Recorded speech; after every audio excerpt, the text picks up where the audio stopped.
Fala, povo de Jesus na paz. Estamos aqui dando sequência à escola SDA, Evangelismo como Estilo de Vida. Eu sou o Giri Ferraz, se você não me conhece, e para mim é uma honra poder estar compartilhando com você nesse tempo, tá bom? Então nós estamos aí seguindo uma sequência de aulas aí onde nós estamos compartilhando sobre a proclamação do Evangelho, sobre ter o evangelismo como estilo de vida. Na primeira aula a gente compartilhou sobre por que nós temos que proclamar o Evangelho. E lembra que a gente falou por amor. Amor a quem? Amor a Jesus, a Deus, ao Espírito Santo. Entendeu?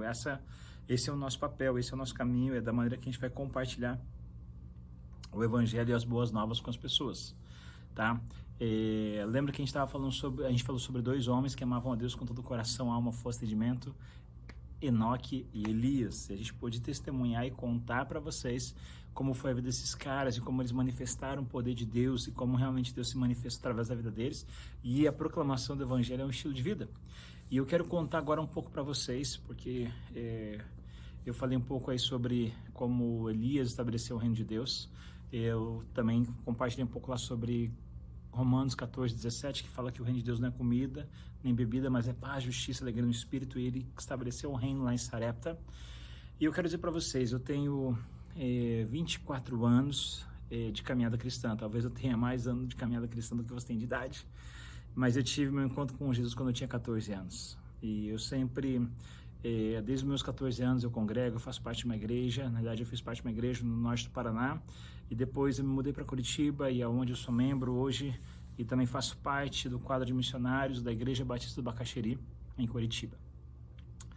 Mas, apesar de eu ter crescido na igreja, na minha adolescência, lendo a Bíblia e conhecendo muitas histórias, eu não cresci vendo a manifestação do poder de Deus acontecendo através da minha vida. Embora eu sempre acreditei, mas eu não via isso acontecer. Não era natural, não era uma coisa simples para poder acontecer na minha vida. Eu já estava em missões, eu faço parte da Jocum, Jovens com a Missão, já fazem 20 anos, já estava mais de 10 anos na missão.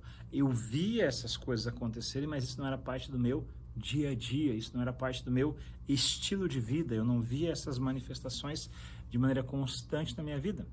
Mas eu quero dizer algo para vocês, alguns anos atrás a minha vida mudou completamente com relação a isso. Como assim, Gílio? Eu fui para uma viagem no Paraguai com os amigos missionários, e eles me convidaram para poder passar 2 semanas com eles lá. E nós fomos fazer evangelismo de casa em casa. E pensa numa coisa muito difícil de se organizar, né? Dividir em trios, e aí a gente ia até a porta das casas fazer o quê? Batia palma, simples assim. E quando a pessoa saía, a gente fazia algumas perguntas, dentre as quais: tem alguém que está com dor na sua casa? Tem alguém que está doente? Tem alguém com algum problema? Na maioria das vezes, as pessoas diziam que estavam todas bem, né? Na verdade, eu acho que isso é natural para muita gente responder dessa maneira, porque você não conhece quem está batendo na porta da sua casa. Então, eu lembro que a primeira casa que eu fui, eu estava com um jovem de 19 anos do Rio de Janeiro, no meu trio, e uma jovem paraguaia que estava traduzindo a gente. E eu lembro que a gente bateu palma, uma senhora por volta dos seus 65 anos, ela apontou lá do lado de fora da casa, e a gente perguntou: tem alguém que está com dor na sua casa? Ela falou: não. Tem alguém que está doente? Também não.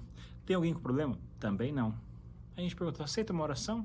A oração é bem-vinda, pode entrar. Então nós entramos, começamos a conversar com aquela senhora.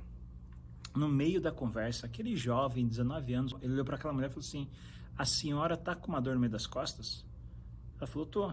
Eu fiquei pensando, falei: uai, a primeira coisa que a gente perguntou é se essa mulher tinha dores, ela falou que não, e agora ela está falando que tem dores nas costas.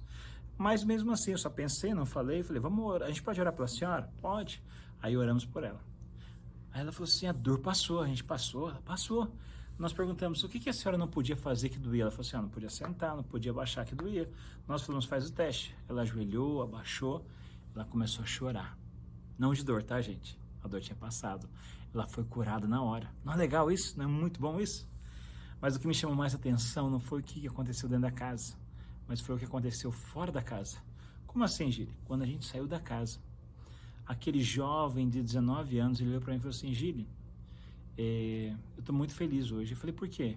Ele falou: cara, eu tinha pedido para Jesus me contar onde as pessoas estavam com dores. E aí ele me falou, quando a gente estava dentro da casa, que aquela mulher tinha dores no meio das costas. Eu perguntei, ela tinha. Como resultado disso, a gente orou, ela foi curada. E como resultado disso, a gente pôde pregar o evangelho para ela, ela entregou a vida para Jesus. E aí eu fiquei pensando, né? Falei: uai, Assim é mais fácil, né? Jesus mostra pra gente e a gente vai lá e fala, e a gente ora, a pessoa é curada, é só pregar o evangelho e a pessoa entrega a vida para Jesus. Mas eu nunca tinha tido uma experiência assim, talvez de vir uma voz para mim e falar assim, ela está doente. Eu achei interessante. E sabe o que eu fiz? Eu fui orar, eu fui conversar com Jesus. Eu não lembro quais foram as palavras, não lembro como foi a oração, mas eu pedi para que ele pudesse me contar aonde as pessoas estavam com dores. Eu lembro que naquela tarde eu fui para a rua, eu, uma jovem do Paraguai e uma adolescente, e fomos de casa em casa. E nós começamos a pregar para as pessoas entregaram a vida para Jesus, oramos por algumas pessoas enfermas, elas foram curadas, mas até então elas nos contando que estavam doentes. E aí até que a gente chegou na casa de um casal de idosos, aquele senhor tinha dores no meio do peito. Eu falei para a adolescente, ora por ele. Ela orou e nada aconteceu. Então eu falei, deixa eu orar. E aí eu orei. E aí ele foi curado. Eu achei legal que ele foi curado, mas eu também fiquei chateado que ela orou e nada aconteceu, porque ela podia pensar, o missionário tem uma unção especial e tal. E na prática não é assim, gente. E aí beleza, a gente terminou naquela casa, a gente saiu, e eu olhei para aquela adolescente e perguntei, como que você tá? Ela começou a chorar. Ela falou assim, eu quero ser usada por Deus. E eu olhei para ela e eu dei um passo de fé, eu falei assim, olha só, a gente vai achar um doente, você vai orar por esse doente hoje, ele vai ser curado, tá bom? Ela, tá bom. Eu falei, Jesus, tem misericórdia, Pai. E agora? A gente tem que achar um enfermo, ele tem que ser curado. E para mim era um desafio, porque isso não era o meu natural ainda. E aí eu lembro que a gente saiu procurando numa casa e na outra e não tinha nenhum doente. Mas na penúltima casa que a gente chegou, uma mulher recebeu a gente perguntou, tem alguém com problema na sua casa, com dores? Ela falou, não. Doente? Não. Com problema? Não. Aceita uma oração? Ela olhou e falou assim, se for rapidinho sim, que eu tô com pressa e quero sair. A gente falou, tá bom, rapidinho. Então, nós entramos. E aí, eu falei para a adolescente, que não tinha doente, né? Eu falei, ora por ela. E enquanto aquela adolescente começou a orar, quando ela começou a orar, eu senti como se alguém tocasse no meu joelho esquerdo. E aí eu fiquei pensando, será que essa mulher tem dor no joelho esquerdo? Será o Senhor? Será coisa da minha cabeça? Eu fiquei na dúvida. Mas acabou a oração, eu me arrisquei, eu falei, com licença, alguém na casa da senhora está sentindo uma dor no joelho esquerdo? Ela falou, meu filho está se queixando de dores na perna esquerda. Eu falei, a senhora pode chamar ele? Ela falou, posso. Ela entrou na casa, quando ela voltou, veio um menino de uns 9, 10 anos, mancando de dores. E eu fiquei pensando, falei, mas a primeira coisa que a gente perguntou para ela se tinha alguém doente na casa, ela falou que não, e agora veio esse menino arrastando a perna de dor. Aí eu falei para a adolescente, ora por ele. E ela começou a orar. Quando ela começou a orar, eu comecei a clamar, Jesus, tem misericórdia, Pai, nos ajuda, tem misericórdia da nossa alma. E aí eu comecei a clamar ali a Jesus. E eu lembro que acabou a oração, a gente fez o teste, a gente falou assim, agora você faz o teste. E aquele menino foi curado na hora. Aí eu falei, cara, que legal. Aquela menina ficou totalmente empolgada. Eu comecei a entender a partir daí que Deus, ele só mostra aquilo que ele quer transformar. Se ele mostrou, ele quer transformar. E aí, a partir daquele dia, eu comecei a ficar atento. E aí eu lembro que no outro dia, a gente saiu na rua e o Espírito Santo me falou sobre alguém com dor no ombro esquerdo. E aí nós encontramos 2 jovens, eu olhei para eles e falei assim, algum de vocês 2 está com dores no ombro esquerdo? E um deles falou, eu tô. Eu falei, cara, posso orar por você? Ele falou, pode. Aí eu orei por ele, acabei a oração, ele, cara, fui curado, toda a dor passou. Eu falei, cara, você já entregou a vida para Jesus? Ele falou, como assim? E aí eu comecei a pregar para ele.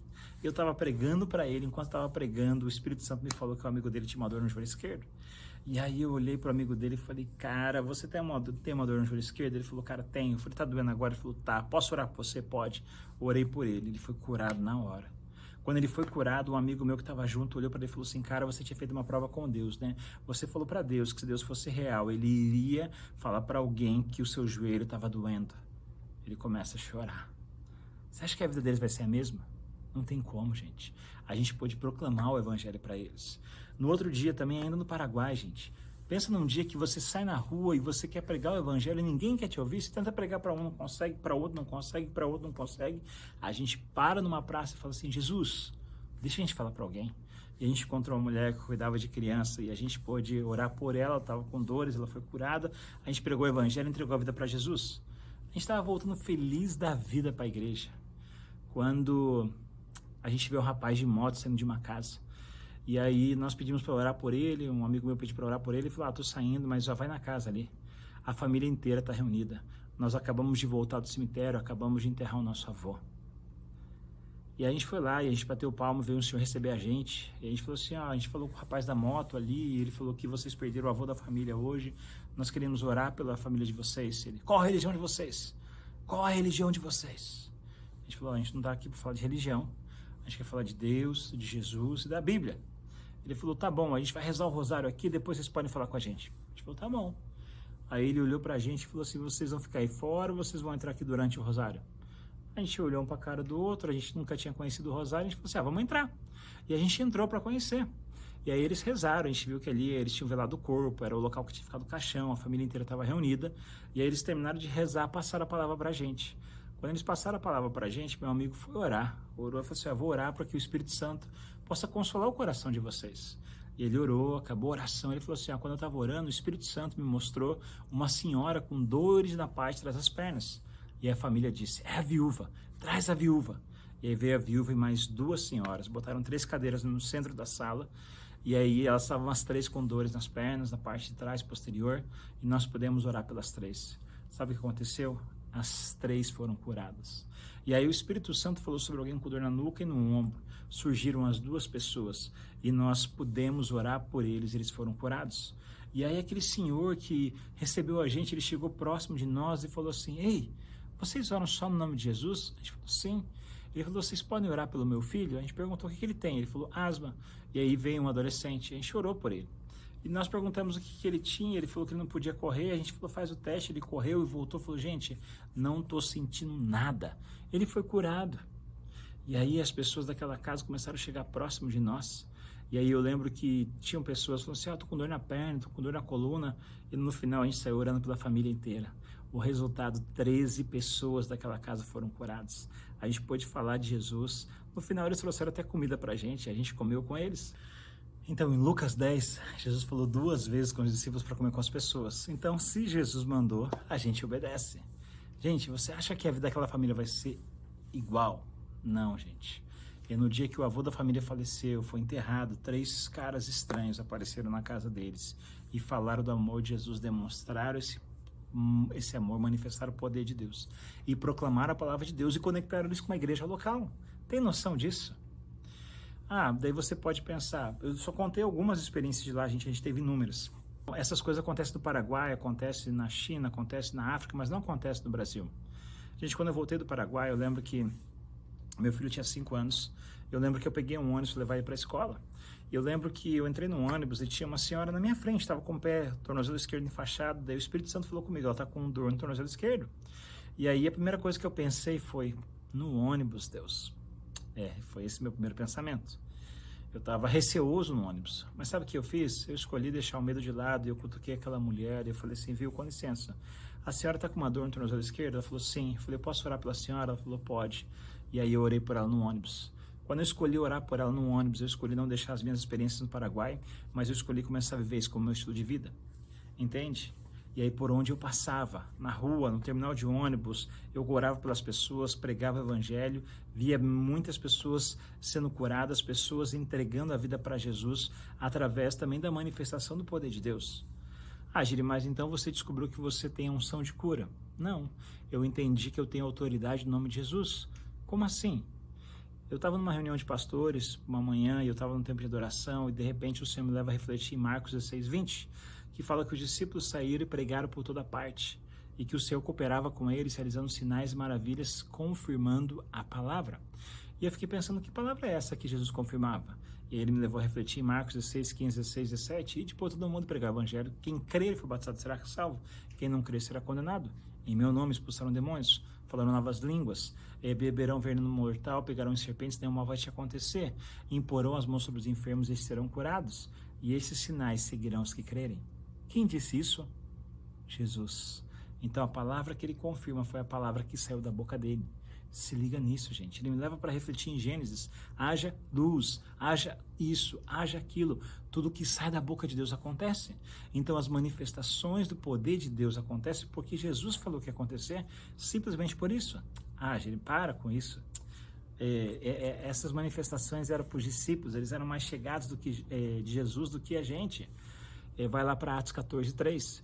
Atos 14:3 fala, Paulo e Barnabé gastaram bastante tempo ali. Ali aonde? Icônio. E eles falaram corajosamente da palavra do Senhor, que confirmava a mensagem da sua graça, realizando sinais e maravilhas pelas mãos deles. Basicamente a mesma palavra que ele disse para os discípulos, para os 12, ele disse para Paulo e Barnabé. Qual a diferença? Que Paulo e Barnabé não era a primeira geração, eles já eram uma segunda geração andando com Jesus. Então isso me leva a crer que aquilo que está lá em Hebreus 13:8, que fala que Jesus Cristo é mesmo ontem, hoje, eternamente, é real. Então, ou seja, essa palavra está liberada para nós, para mim, para você, essa autoridade foi liberada para a gente. Então eu e você podemos vivenciar isso. Ah, Gílio, mas como que a gente faz isso? A gente ora. Ah, mas daí as pessoas vão achar que é a gente. Sim, as pessoas têm a tendência de olhar isso, mas hoje eu falo para as pessoas, gente, eu ia para as igrejas, dar treinamento, pregar, às vezes tinha 1 hora e meia depois de fila querendo oração por cura. E eu orava e muita gente era curado. Mas sabe o que aconteceu? Um dia eu mudei a maneira de ensinar. Eu estava num acampamento com jovens adolescentes, tinham 220 jovens adolescentes. E eu lembro que eu contei essas histórias, eu pude inspirá-los, e aí eu perguntei para eles, vocês creem que esses sinais vão seguir vocês? E eles, amém. Eu falei, amém não, você crê? Eu falei, eu creio. Eu falei, não é para repetir não, só se você crê de verdade. E eles, eu creio. Eu falei, então vamos ver o que acontece aqui. Eu perguntei para eles, quantos aqui estão doentes, com dores hoje? Uns 20 levantaram a mão. Eu falei, fica de pé. Aí eu perguntei para os 200 que ficaram sentados, vocês creem que eles podem ser curados agora? Eles, amém. Eu falei, amém não. Se você crer, você fala, eu creio. Eles, eu creio. Não é para repetir não, só se você crer de verdade. Eles, eu creio. Eu falei, então beleza, você vai orar por ele, não eu. Eles assustaram. Eu falei, gente, você acabou de falar que você crê, então agora é um momento de você poder orar pelos enfermos que estão aqui neste local. E aí eles dividiram em grupos, eles saindo orando uns pelos outros, e quase que todos foram curados na hora. Qual foi o resultado disso? Isso era um sábado pela manhã, no sábado à tarde, o pastor foi lá e colocou os 220 na rua para poder ir orar e pregar o evangelho de casa em casa. Qual foi o resultado? Muitas histórias. Teve um grupo que voltou, que eles estavam numa casa de uma senhora, que ela tinha uma bola na garganta, do lado de fora, que doía demais. Oraram por ela, toda a dor passou. Eles ficaram muito empolgados. Ele falou, vamos orar mais? Vamos. Oraram, a bola desapareceu. Eles convidaram uma galera para o culto à noite. Nós saímos orando por todo mundo. Tinha uma senhora de mais idade que ela dava pulos de alegria, porque ela era surda de um ouvido, ela voltou a ouvir. Você acha que esses jovens vão ser os mesmos? Não tem como. Eles experimentaram a manifestação do poder de Deus através da vida deles, e eles entenderam que eles têm autoridade no nome de Jesus. Você acha que eles precisam de mim? Não, eles precisam só entender a palavra de Deus e viver essa palavra. A Bíblia fala que o verbo se fez carne, a palavra se tornou viva, então a palavra precisa ser viva em nós. E eu quero falar um desafio para você agora. Ora por um enfermo. Talvez você está com alguma dor agora, e eu quero desafiar você. Se você está com uma dor, eu vou orar por você. Mas eu quero desafiar você a orar por alguém que está doente. Talvez você tenha um familiar, talvez você tenha um amigo, talvez você vai sair na rua e você vai ver alguém que está doente. Talvez você conheça alguém que está passando por um momento de enfermidade, que está internado ou que está isolado. Faz uma chamada no Zoom, ora pela pessoa, liga no WhatsApp, faz uma chamada e fala assim, cara, eu vou orar por você. Se você conhece alguém que está com dor, cara, deixa eu orar por você. Eu vou orar por você. Se você está com dor, se você tem algum problema, eu vou orar por você agora. Mas eu quero que você possa aproveitar, porque a cura, ela não é o evangelho em si, ela faz parte. Ela abre uma porta para que você possa pregar o evangelho, porque quando uma pessoa é curada, ela vai querer te ouvir. Mas ela não é o fim, porque não adianta você curar uma pessoa no nome de Jesus e aí depois você não pregar o evangelho para ela. Entende? Porque o maior milagre que pode acontecer é alguém ser salvo. Mas as manifestações do poder de Deus, ela tem propósito para que o nome do Senhor seja glorificado, beleza? Então, se você está com alguma dor, se você está com alguma enfermidade, eu vou orar por você agora, beleza? Pai, eu quero orar, Deus, pelos meus irmãos que estão aqui nessa aula da escola SDA, e se tem alguém que está enfermo agora nesse momento, que está com alguma dor, eu creio na palavra do Senhor, que o Senhor levou sobre si as nossas enfermidades na cruz. Eu creio que pelo Senhor nós somos sarados. Eu creio que o Senhor nos deu autoridade para orar pelos enfermos, eles seriam curados. Eu oro agora, Pai, toda enfermidade física, emocional, espiritual seja retirada e que desde o topo da cabeça, a planta dos pés, haja cura e restauração. Sejam curados agora e restaurados em nome de Jesus. Toda a seta do diabo contra essas pessoas eu quero repreender agora em nome de Jesus. Toda pressão e opressão eu repreendo em nome de Jesus. Eu declaro, seja livre agora agora, em nome de Jesus. Enfermidade, dores, você não tem mais autoridade do que o nome de Jesus. Então, desde o topo da cabeça à planta dos pés, eu declaro sejam curados e restaurados em nome de Jesus. Amém. Amém? Faz o teste aí, vê aonde doía, se não está doendo, mostra aí para alguém que você conhece, e se você foi curado, manda uma mensagem para a gente, manda um e-mail, compartilha com a gente aí, conta o testemunho daquilo que o Senhor fez na sua vida, se todas as dores saíram. E tem um outro desafio, ora por alguém, experimenta isso agora, para que você possa ver as manifestações do poder de Deus através da sua vida. A mesma autoridade que você tem, é a que eu tenho, é o que o Senhor liberou para todos nós. Eu não tenho uma unção mais especial do que você, eu não tenho um dom maior do que o seu, eu tenho a mesma autoridade, então vamos junto manifestar o poder de Deus por onde a gente passar. Beleza? Gente, essa escola SDA está só começando, vai ter muita coisa legal para você, então mergulhe, aproveite e você vai ser surpreendido por muito mais da presença do Senhor na sua vida. Beleza? Deus te abençoe, fica na paz e se liga nos próximos vídeos. Valeu!